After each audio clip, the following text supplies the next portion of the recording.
we are at a point where Washington is booming again. People are pouring in like we haven't seen for years. Nobody wanted to come here. They didn't want to come here and get murdered. I have a friend of mine who has a very successful son.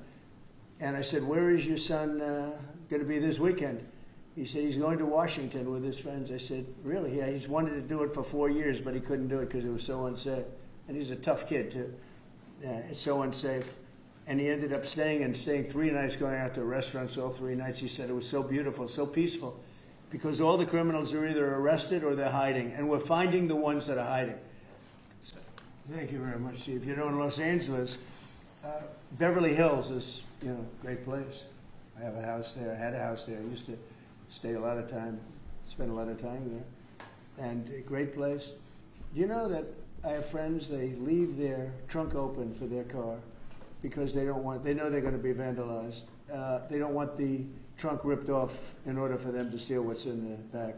They leave the doors open so when they go in to steal the radio or whatever they take, that they don't rip off the door. They leave the doors totally open so the criminals, when they go and open the door, they'll have to break the windows and kill the car in order to steal whatever it is in the car that they're looking for. And that's at a level that nobody's ever seen before. Nobody lives like that.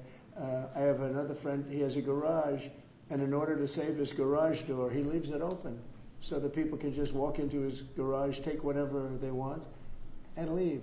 But all the cars so many cars, I've been told this by many people, stars, big people, they leave their doors open so the doors aren't destroyed by these criminals. All over Los Angeles, this is taking place.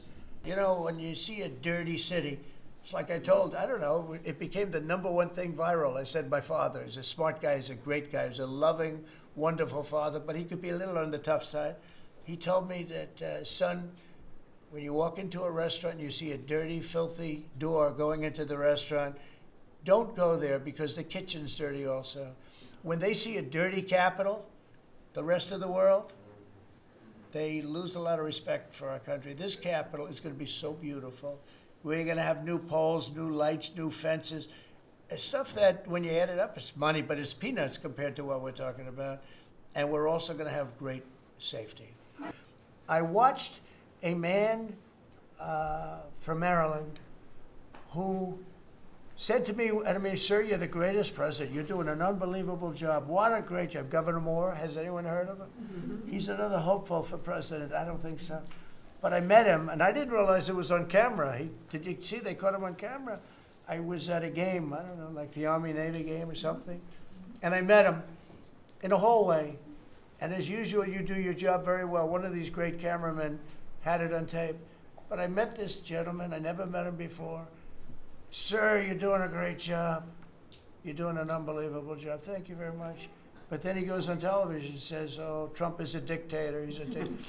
And a lot of people have heard. So the line is that I'm a dictator, but I stop crime. So a lot of people say, if that's the case, I'd rather have a dictator. But I'm not a dictator. I just know how to stop crime.